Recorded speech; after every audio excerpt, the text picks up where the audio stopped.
The sky was covered in a gray mantle, and the clouds threatened to unleash a soft, persistent rain. A cold breeze swept through the cemetery, rustling the leaves of the trees with a whisper that sounded like a silent lament. In the center of the hall, a dark and elegant coffin rested on a pedestal adorned with white flowers, whose petals had begun to wither. Rosa's family and friends gathered around it, dressed in black, their faces reflecting sorrow. Some held tear-soaked handkerchiefs, while others remained silent, their gazes lost in the coffin. It was difficult to accept the loss of such a beloved woman in the community. Among those present, whispers of memories about Rosa filled the air, recalling her kindness and generosity. Her absence felt like an unfillable void. Even the wind, with its icy gusts, seemed to share in the mourning, enveloping the place in a solemn and overwhelming atmosphere. The sound of the church bells marked the beginning of the ceremony. Father Miguel, clad in his dark cassock and with a grave expression, stepped forward to lead the farewell. His voice was slow and deep, but a subtle unease flickered in his eyes, impossible to ignore. As the ceremony progressed, an absolute silence took over the hall. Everyone held their breath, immersed in sorrow and the solemnity of the moment. But then, an unexpected sound shattered the stillness. A loud bark echoed through the air, breaking the quiet. All eyes turned toward the source of the noise. It was Rocky, Rosa's loyal dog, barking insistently with his gaze fixed on the coffin. His tense body radiated agitation, and his paws scratched at the ground as if trying to warn them of something. Some attendees exchanged confused glances, murmuring among themselves. The more superstitious among them recalled stories of animals sensing death or detecting dangers invisible to humans. Could Rocky be trying to tell them something? A feeling of discomfort spread through the room as the dog continued barking without pause. Rocky was well known in the village for his intelligence and loyalty. Ever since Rosa had adopted him as a puppy, he had always been by her side, protecting her with devotion. Now, his restless behavior raised even more questions. Why wouldn't he stop barking? What was he seeing or sensing? The children clung to their parents, watching in wonder. Some people tried to approach the dog to calm him down, but he backed away, growling softly, never taking his eyes off the coffin. It was as if he was certain something wasn't right. Father Miguel, visibly uncomfortable, raised his hands in an attempt to restore order. "Please, let's maintain the solemnity of the ceremony," he said with a strained smile. However, his voice wavered slightly. Then, cautiously, he walked toward the dog and knelt down, intending to calm him. But as soon as he reached out his hand, Rocky stepped back and let out a deep growl.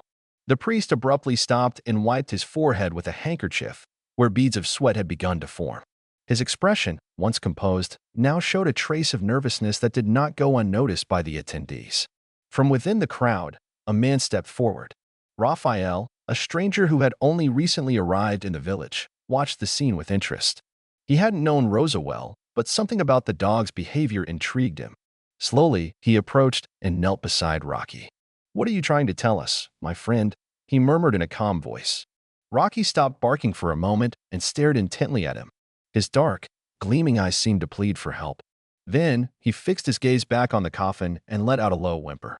Raphael felt a chill run down his spine. Something was wrong. He looked at the other attendees and then turned to the priest. "Father Miguel, how exactly did Rosa die?" he asked firmly. The priest blinked several times and pressed his lips together. "She passed away peacefully in her bed," he replied, but his voice lacked conviction. Some murmurs spread through the crowd, and Raphael noticed that the priest avoided his gaze. But Raphael was not convinced. He took a step forward and asked, "Why was she alone? And why were you the first to find her?" The murmurs among the attendees grew louder. The priest swallowed hard and raised his voice. "This is not the time for interrogations. We're here to bid farewell to Rosa with respect," he said, but his tone sounded more like a plea than a command. At that moment, Rocky barked even louder.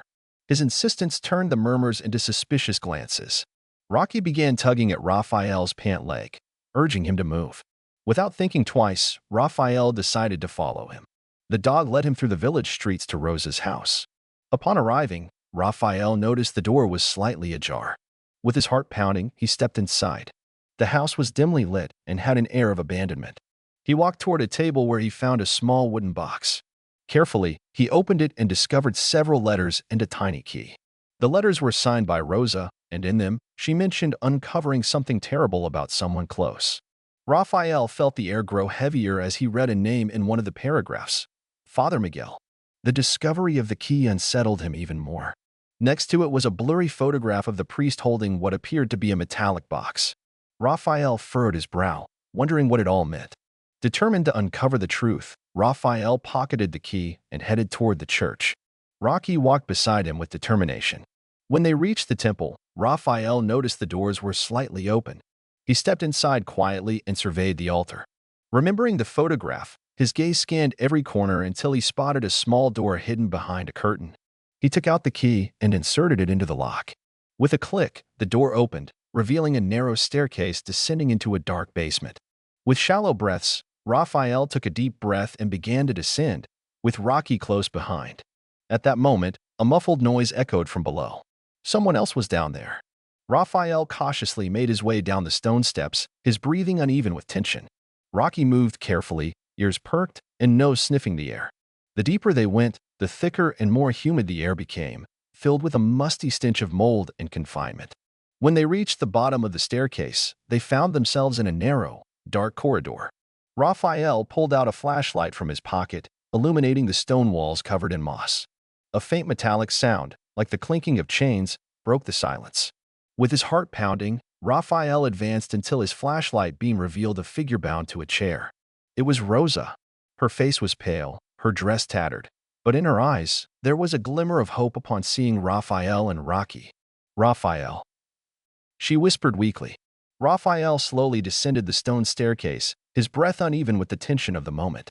Rocky moved cautiously, ears perked and nose sniffing the air. As they went deeper, the air became denser and more humid, filled with a musty smell of mold and confinement. When they reached the bottom of the stairs, they found themselves in a dark and narrow corridor. Raphael pulled out a flashlight from his pocket, illuminating the moss-covered stone walls. A faint metallic sound, like the clinking of chains, echoed in the silence.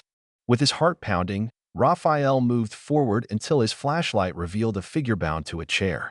It was Rosa. Her face was pale, her dress torn, but there was a glimmer of hope in her eyes as she saw Raphael and Rocky.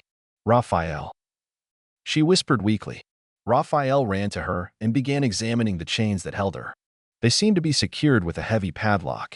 As he searched for a way to free her, the sound of hurried footsteps echoed behind him. Raphael turned just in time to see Father Miguel, his face twisted with rage, gripping a thick wooden staff. "You shouldn't have come here," the priest growled, raising the staff. Raphael barely had time to react. He moved aside just before the blow landed where his head had been, the sound of the staff striking the stone reverberating through the room. Rocky, with a fierce growl, lunged at the priest, biting his leg and bringing him down. The priest screamed in pain and tried to push the dog away.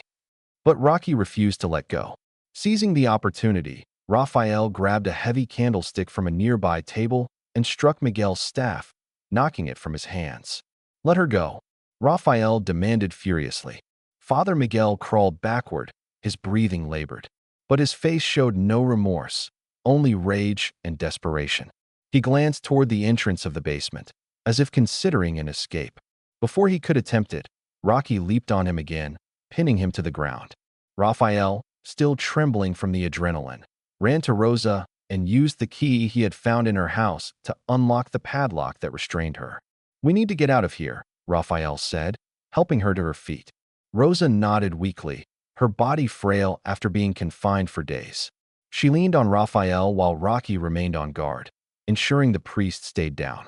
The sound of approaching footsteps echoed down the corridor. Villagers, alerted by the shouting and Rocky's barking, had come to investigate.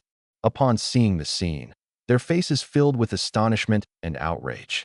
"What is this?" one of them exclaimed, pointing at the priest on the ground and at Rosa, freed from her chains.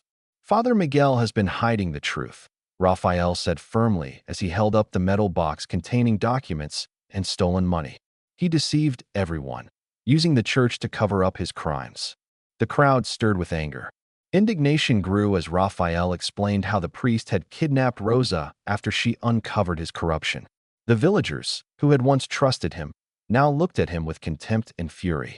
Father Miguel tried to speak, but his words were drowned out by the wrath of the crowd. The strongest men in the village grabbed him while someone ran to fetch the police. Rosa, still leaning on Raphael, looked at Rocky with tears in her eyes. The dog wagged his tail in relief, as if knowing his owner was finally safe. The arrival of the police sealed Father Miguel's fate. He was arrested amid shouts and accusations from the community. As they took him away, his face was contorted, his lips trembling as if he still wanted to deny the undeniable. "I knew it. I knew it," Rosa whispered, her voice shaky. Raphael wrapped an arm around her shoulders, offering support. The villagers murmured among themselves. Some still couldn't believe that the man they had seen as a spiritual guide was capable of such evil. But the evidence was irrefutable. With the priest gone, the community came together to help Rosa recover. In the following days, Raphael stayed by her side, ensuring she was well. Rocky never left her, always alert, as if he still feared something might happen. The church, tainted by the crimes of its leader, was temporarily closed while the villagers decided what to do with it. Meanwhile, Raphael and Rosa spent more time together, strengthening a bond that had been forged in the midst of danger. The village began to heal from the betrayal it had suffered. The villagers, more united than ever, started to rebuild their trust in themselves and in their community. The story of Rosa, Raphael, and Rocky became a local legend, a testament that the truth always comes to light, no matter how deeply it has been buried. Little by little, Rosa regained her strength, and with it, her smile. Raphael, who had initially been just a curious outsider, became an essential part of the village. Alongside Rocky, who was now seen as a hero, they formed an inseparable team. Over time, the church reopened, this time under new, honest, and transparent leadership. Ceremonies were held to cleanse the place and restore its original purpose. The community chose to leave the past behind and focus on building a better future. Rosa and Raphael stayed together, sharing not only memories of difficult times, but also the hope of a new beginning. Rocky, ever loyal, continued to watch over them, though now with a more relaxed demeanor, as if he knew that everything had finally fallen into place. The story that began with a bark ended with justice, redemption, and the unity of a community that had learned to listen, even to the most unexpected warnings. Because sometimes, the truth hides in the subtlest details or in the bark of a faithful companion.